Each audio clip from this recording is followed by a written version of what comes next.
over 40 break up with fear, heal from their childhood wounds, and discover their God-given purpose. My work comes from my own journey of trauma, depression, and rebuilding my life piece by piece with faith. Today, I focus on trauma recovery, emotional resilience, and inner child healing through a faith-centered lens. My signature message is I broke up with fear because that was the turning point in my life when I chose to heal than to hide. I'm honored to share what God has brought me through. My landing page is carolynjmurphy.com. I'm on social media as well. The name of my business is called Firm Foundations Community Outreach LLC. I love that. Heal, not hide. That message right there, what does that mean to you, and what do you want it to mean to our audience to heal and not to hide? Mm.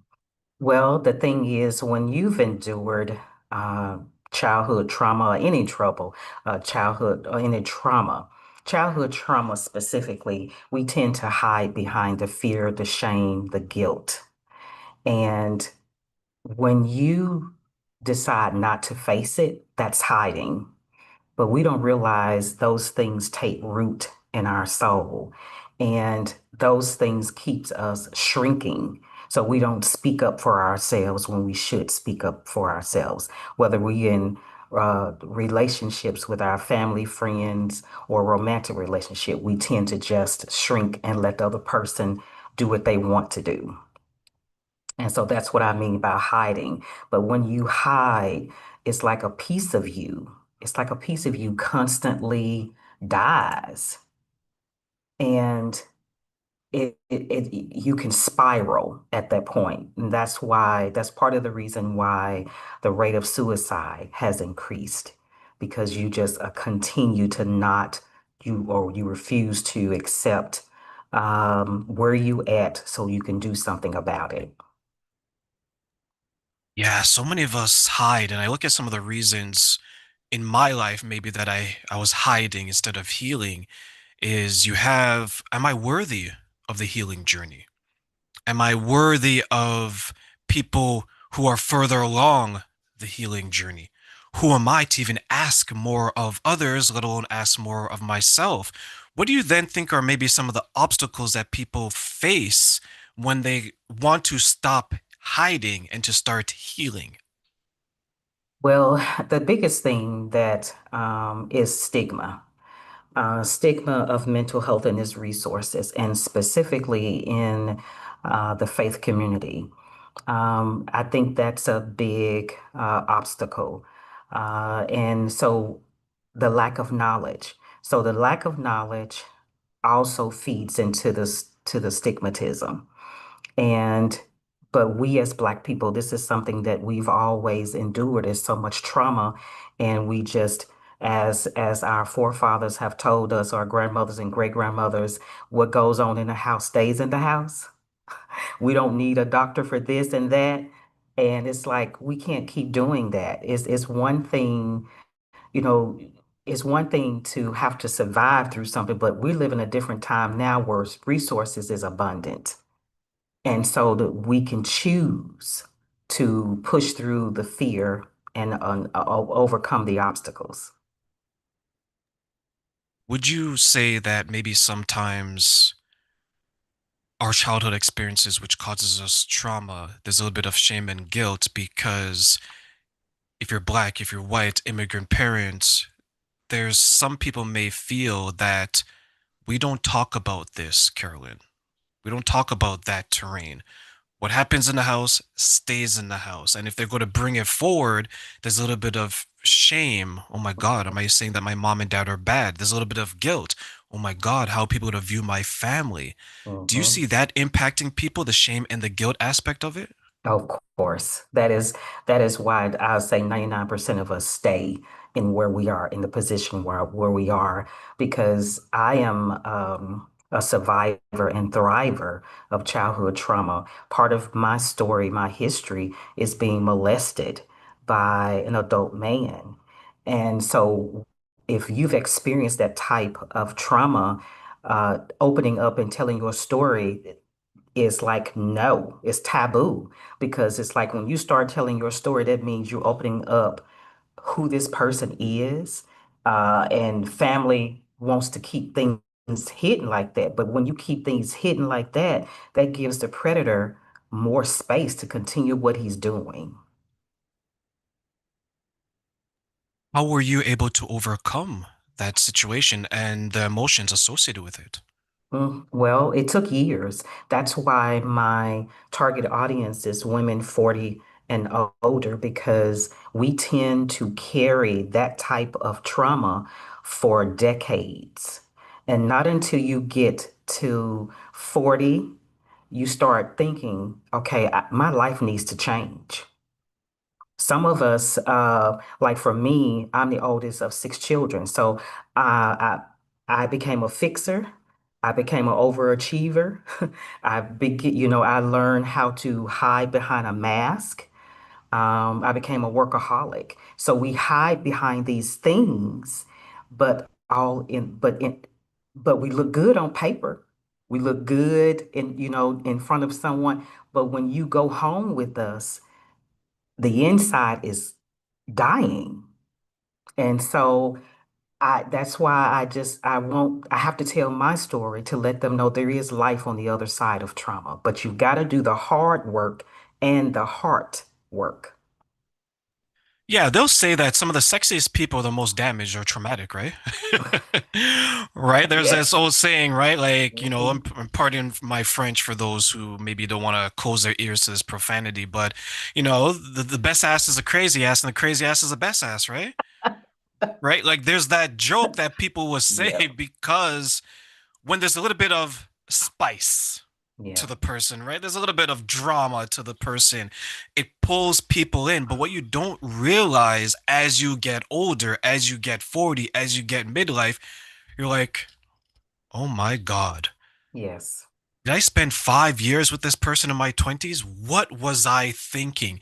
Yes. Because when you're 25, or when you're 20, 25, 30, you damn well know in your 40, 45, or 50, you would not even entertain this type Hmm. of relationship, whether it's romantic, professional. Why do Hmm. you then think we get caught up in bad situations, maybe with bad people, bad romances earlier in our life than later in our life? Well, it's modeled before us. What's that saying? We are a product of our environment until we learn better. And what they say, when you learn better, we do better. But I said that's not necessarily true. I said we should do better because some people are afraid to step out of their comfort zone. And that's what the Lord was dealing with me with in 2018. He said, your comfort zone is something that you created to keep from being hurt again. But little did I know my comfort zone became my prison. Fear was the shackles around my ankles and my wrists. And so I was literally in my own prison bound by fear. Did you become comfortable with the shackles of fear around you? Yes. Yes. You become comfortable, but you also desire more. You desire, better. So there's that inner conflict. You want more, you see yourself doing more, but you're too scared to try because of the poison words that were fed to you. You ain't gonna be no good. You're not gonna do this. You're not gonna you just like your father, you're just like your mother. And I didn't realize those things took root until much later in my life. But I was that type of person. If you told me I wasn't going to do something, I made sure you saw that I was going to do it. But that seed was still sown. Someone once shared with me she was going through a growth period and she grew up to dislike and eventually hate when people said the following words: you are just like your mom. You're just like your dad. Because to her, she didn't hear it in a positive light, like you just like Hmm. them in a positive way. She Hmm. was hearing it based on her traumatic experience I'm hearing it in a negative way, Mhm. right? Mhm. I'm hearing it from the emotional abuse. I'm hearing it from the conditional love. I'm hearing it from the mistaken identity. I don't want to be like them because instead of being my first superhero, they were my first super villain. Mhm. When you're working with people, whether they're in the church, well, let's focus on the church specifically. Mhm. How do you get them to understand that it's okay to view your parents a certain way if you have that childhood trauma? Because I know honor thy mother and thy father is so prevalent to them. Mhm. Well, the thing with me, and so I am a Christian life coach, and my title is the breakup, the purpose breakup coach, which means you have to break up with fear in order to move towards your destiny, in order to move into your purpose. And so I only coach those that are already on the recovery journey. The recovery journey is that seeing a therapist. You're doing the work. You're prioritizing your mental health, your emotional health. And so for those who have not started on the journey, that's my first order of business to tell anybody to conquer or to work to start this journey. I do not recommend it you try to do it by yourself. I highly recommend therapists of any name, whether it's a social worker that has turned to a therapist, a trauma therapist, psychotherapist, whatever you need, start somewhere because they are licensed to give you the tools that you need to move down this journey. Now, they can give you what you need, but if you go in there and just refuse to take part, then that's on you. So I let those people know who speak ill about therapy.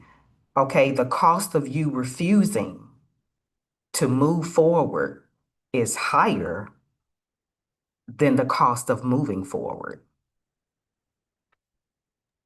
Either you're going to spend the time, effort, and money um overcoming what you're going through, or you're going to spend the time, energy, and money getting treatment for what you're doing. And that could be you have numbness in your arms. That could be you're stressed out, you're depressed. Mhm, So you're going to pay the cost either way. mhm. So it's better if you're preventative than Yes. reactive, right? Why do you then think so many people are struggling with that choice? Because it takes you looking in the mirror. It takes you confronting the fears. It takes you saying, okay, yeah, my train of thought, my thinking pattern is negative. I've got to do something about this. And I think we live in a world now where people don't want to admit that they're wrong. They don't want to admit that that they need to make changes. We live in a world where we want to look like we're perfect, but I don't know where that came from, but you're human. You're going to make mistakes. But our perception, mistakes is not bad. That's the thing. Mistakes is part of the success journey. So we've got to shift our perception when it comes to making mistakes. We have to shift our perception when it comes to failing, because just because you fail don't mean you're a failure. And I've had to do all of this work myself. How would you help those shift their perspective to look at the setbacks, at the falling down, at the quote unquote failures as opportunities to continue forward? Looking at looking at the failing or failures that we have in our life, if it it costs you, some of us, to be better people, stronger people. What's that saying? Is that you either sink or swim. And not until you are thrown into certain situations will you decide either I'm going to sink or swim. And I mean, it's a choice. And that's one of the things that I always say, choice is a beautiful, beautiful thing. If you ever in a situation and someone doesn't give you choice, you need to walk away because you always have a choice. Now, when you are children, we don't have a choice. But once you are 18 and out of the house, you have choices. But yeah, we need to change our perception when it comes to failing, when it comes to um, fear. We decide that we can break up with fear, or do we want to continue to be led by it? I was speaking to a man and he's a former friend and he was going through some issues that was going on for a number of years. And he gets very angry easily with people, especially those who are maybe achieving a little bit more than him in life. And as we know, anger is just a secondary emotion. There's something Mm-hmm. underneath that's causing it, right? Mm-hmm. So anytime it was brought up to his attention, he was no longer suppressing it, he was feeling it. And when he starts to feel it, he starts to Mm-hmm. lash out so it doesn't come up again. Wash, rinse, and repeat. The Mm-hmm. problem that those around him and me as well was it's one thing to behave that way in front of men or to men. Mm-hmm. Then we'd ask him the question, when you get into a romantic relationship now, how is that woman going to deal with that? Because men in general, bigger, stronger, more aggressive posture and everything, right? Mm-hmm. He'd lash out. And then I asked him, it's concerning because men in general know there's a line you don't cross or unless there's going to be violence. Mm-hmm. That line is probably broader with men, but with women, it's very narrow. You raise your voice, you may be like, oh my God, right? Mm-hmm. For those who are looking to assist people who are maybe struggling, what maybe advice can you give us to maybe protect ourselves from people we've identified with that behavior, or maybe to coach them along? The first order of business when it comes to me is that you have to, you have to, what's the word? You have to be safe. And when I say that is that especially if we're women, if you're around people or in a relationship with someone that is just like as a walking volcano, you have to save yourself because it's only a spiral downward. You know, you can, what you can do is educate yourself as well. Educating yourself is maybe going to therapy for yourself because that behavior, especially if you've endured it a while, it is going to impact you. You may think it doesn't or hasn't, but educate yourself. Go to therapy yourself. Find you some tools that help you deal with your emotional health, your mental health. And so when we arm ourselves with knowledge, then our perception of things begin to change. Then we can actually pull away from the people that are toxic in our lives.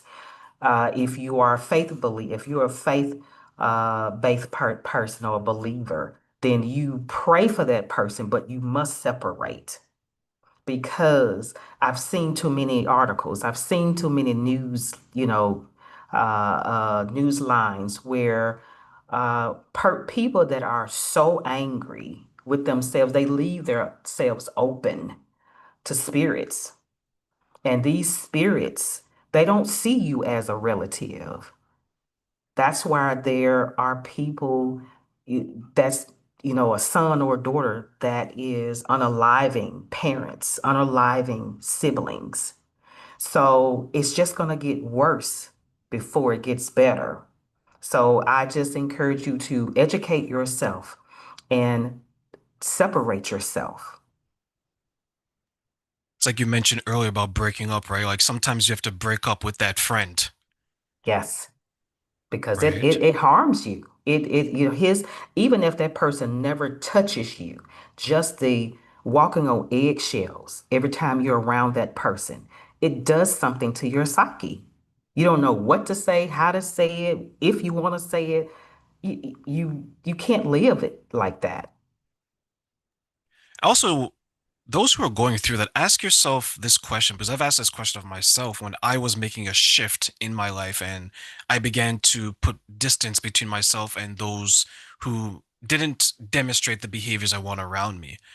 One of the questions I asked myself is, what is the benefit of keeping this person around when I Mm. want to become this other Mhm. person, Mhm. right?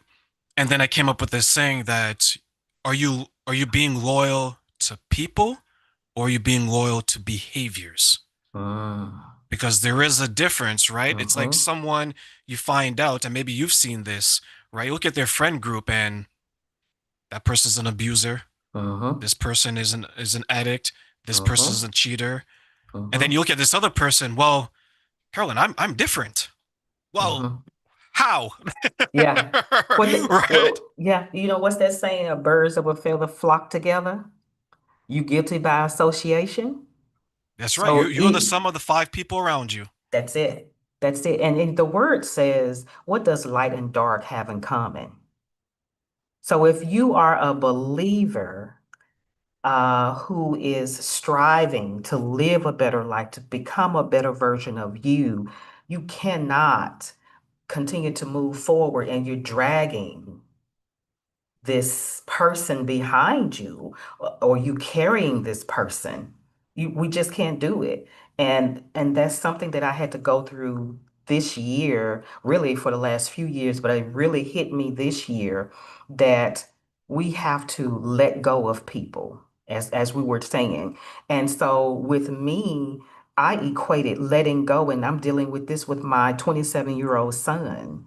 And so me being a single mom, I kept hearing people say, let go, let go, let go. But my perception was letting go is abandonment.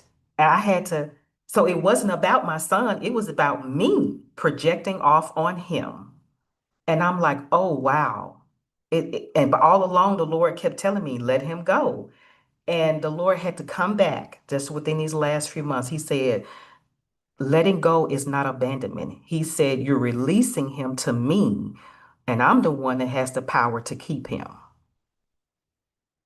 So I was projecting my childhood trauma off on him. And that's why I tell people when you refuse to get healed, those parents, those of us who are parents, you're projecting your trauma off on your children. You don't see your children as children. You just don't. You cannot parent well if you are actively walking in trauma. Old wounds are still making your choices today, right? Exactly. Exactly. How can someone then identify that their old wounds are still impacting them and their decisions today, then, like you did?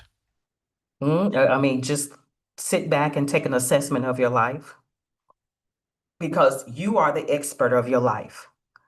You are that man in the mirror. And not to say that you're going to look at yourself and you're going to judge, but you're just going to honestly take an assessment. Look at the things. It's okay. I'm attached to this man who is does not respect me, talks to me in any kind of way, does not help pay bills. But I'm just sucking it all in. I'm not verbalizing that I'm uncomfortable. I'm not verbalizing that I need him to do better. I'm not even, just period, just not advocating for myself. If you are a mother and you're walking around, if your child drops a spoon and you just fly off the handle, okay, it's something deeper wrong with that. So you can only mask this thing for so long. But the biggest issue is unhealed trauma causes uh, the trauma to be passed down to your children. So again, if you're hollering every time you talk to your children, okay, now you're upsetting that baby's nervous system because they don't know whether they should come to you, talk to you, anything. But then when that baby gets in trouble, now you're hollering because they didn't come to you. Again, it's just a spiral downward. So if you see yourself in any of these situations, it's time to decide that you're not going to allow trauma to continue to go unhealed. you're going to decide that it's time for you to be healed, time to walk away from the fear that has kept you captive all these years. It's like that image of a chain gang, right? Where you have prisoners all connected to this chain and they're just walking the line, right? You're walking, the person that's you chained to your left, that's your childhood experience. The one to your right, that's a narcissistic abusive relationship that you're in. The third person behind you, that's your children whose trauma you passed on. All you're doing is every time you walk, you're just dragging these things, not even knowing because they're showing up in your Mhm, relationships, in mhm, your children's lives, all these different ways. And it's scary to think how much of our past affects us today and how much is going to affect us tomorrow. But one thing I have seen, and you mentioned women over 40 earlier on, is I work with a number of women, and what I've seen, women and men, many times they know the trauma is there. mhm, But what they do, they put it in the closet. Let me go to work for 10, 12, 14, 16 hours. mhm, Let me keep myself busy so I don't ever have to acknowledge it. Because if I acknowledge it, maybe I have to fix it. And if I fix it, Carolyn, whew, that's going to take me some time. There's no mhm, money in it because when we lose weight, we can see the physical change. mhm, You fit into that dress I used to wear when you went to prom, when you're mhm, 18, 19 years old, right? But when mhm. you fix your emotional self, your mental health, your spiritual self, that takes a different type of perspective because when you look in the mirror, you have to see behind the wrinkles, behind the skin, behind everything. So when you're working with those women who are advanced in years, nearing the twilights, right? Mhm. Midlife for a lot Mhm. of them. How do you get them to see that regardless of their age, they still can make the changes to live an even better life? Because one of the things I help them look at is their physical health.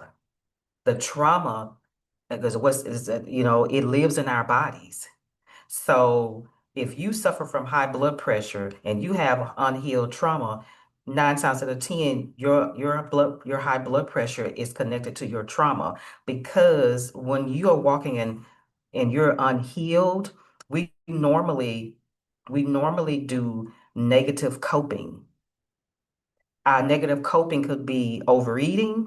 We're drinking, over drinking. We're some of us who are in and out of toxic relationships and sex become our choice of drug. I mean, it along the way it affects our body. And so I help them to look at that as well. It's like, okay, if you want to heal from the inside out, there is if the Lord has blessed you to see a new day, it's not too late. And my thing is living with regret is the hardest thing to do than to be on your dying bed and you be like, Lord, I shoulda, coulda, and would've. There's something that I read recently since you mentioned deathbed is that I recently was just looking, I did a little bit of research, finding out what do people share on their deathbed, especially in their letters, right? To other people. And you hit it so accurately is regret, time wasted. And that Mm-hmm. could be a number of things, right? Second Mm-hmm. thing that came up was I wish I lived my life the way I wanted to live it and not the way other people. And it goes back to the trauma you mentioned. And maybe you're people Mm-hmm. pleasing. Maybe you Mm-hmm. haven't broken up with the fear of, ooh, this journey is going to be lonely for a little bit.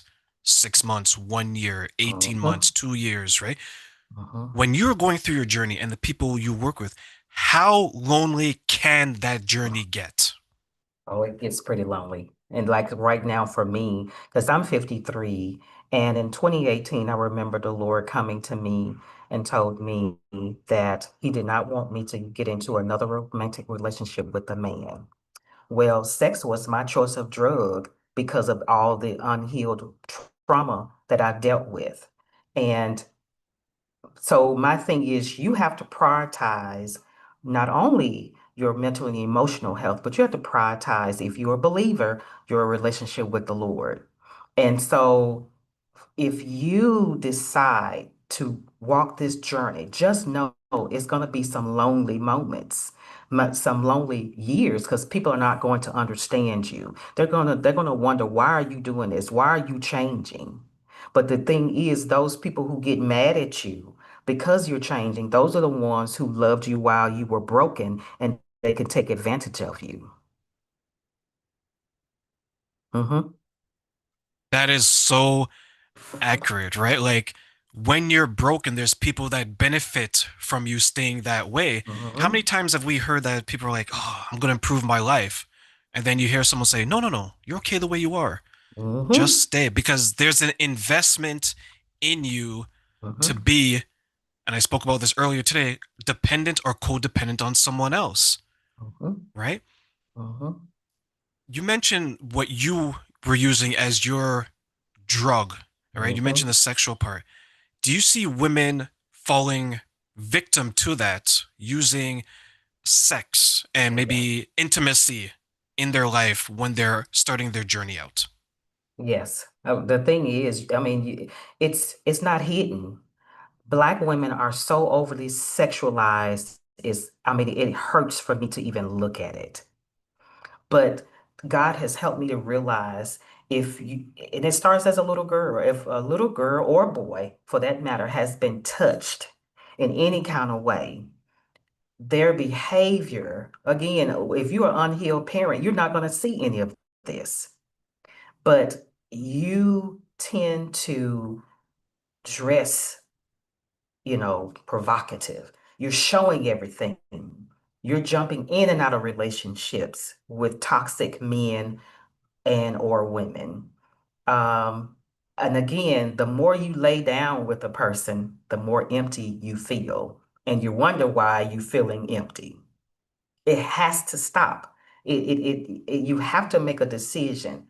Okay, something is wrong. Why am I constantly attracting the same spirit? Because one thing I had to, it's a hard pill to swallow, but you attract what you are. A lot of us don't want to hear that, but it's true. Even me being on my journey of healing where I am now, I remember hearing the Lord say, you still have some residue on you. That's why the exes are constantly trying to call. I'm like, well, Lord, you need to get rid of this residue because they are an ex for a reason. Yeah, it only feels as easy as jumping in the shower and just taking the coldest of showers, right? Just freeze me and get rid of this stuff off of me, right? Some people, unfortunately, I just think they're so blind to that, right? Like our trauma, our difficulties show up in people, right? Like how many times do you hear like some people share that that person kind of reminds me of my ex, right? Or that person kind of reminds me of so and so. And then you ask them, I was like, "Oh, that's is that a good thing?" Like, "Oh no, I hate that person." Mhm, I was like, "Hmm." But mhm, yet, we're the people that remind you of the good people, right? mhm. Do you think we're lacking good examples in our life because we have so many bad examples? Honestly, I don't think we're lacking good examples because it goes back to our perception. And I say this, if your perception is based upon your unhealed trauma, then everybody you look at is going to remind you of that toxic person that you left alone or whatever the case may be. I believe that there are people in our lives, and because we're still walking in quote unquote darkness, the people that's walking in light repels us, or we repel them. And that goes back to us, of the people who in our lives that have distanced themselves from us when we're walking in unhealed trauma because they can't continue to deal with all of the poison that is radiating out of us. How do you then think someone can identify healthier people that can serve as these good examples? As long as they choose to walk in unhealed trauma, they won't be able to recognize them. You may see them, but again, you're not looking at it in a positive manner. You're looking at that person as they abandoned you. So until you start your true recovery journey and spiritual journey, you're not going to be able to look at the person that had to separate themselves from us in So a good like way. I'm piecing this together. So it's like when someone who has done the work and someone who is positive, when they end a relationship and they walk away and that person is left with themselves and like, oh, it is me. That's an example of someone walking away because that person who was, let's say, broken up with, they're gonna go back to the same people Hmm. that they're trying to leave. Is that my Hmm. understanding? That, and then some of them tend to try to um, make the life miserable for the one that left them. And I've seen some of that in a man or and a woman where, okay, I know you don't want me, you left me, you abandoned me, but I'm the cause of why you're leaving. So I'm going to make your life miserable by doing all these hateful things to you. But all the while, I'm reaching back, getting old people that have took part in my wounds. Because it's familiar to them and they've gone back. Hmm. It's like that saying in the Bible, right? It's like a pig going back to its own filth. Exactly. Exactly. What is that? If I can't have you, nobody can have you. It's sad, and so that's the type of mindset you have walking in unhealed trauma. That's why people are unaliving people because I can no longer feed off you. I can no longer control you. So if I can't have you, nobody gonna have you. Girl, may I ask you one final question before I let you go? I'm going to give you three wishes, okay? These are three things that you can wish when it comes to this question. What are three things you wish people knew about their unhealthy friend group impacting their unhealed trauma and why?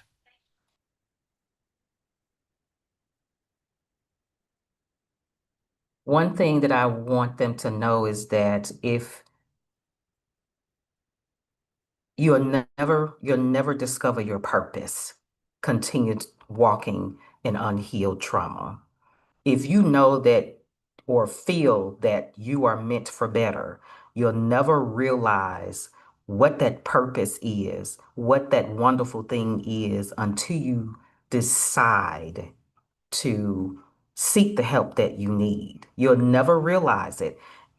If you're running after money, cars, men and women, that's not your purpose. And even if you get those things, you're still going to be unfulfilled.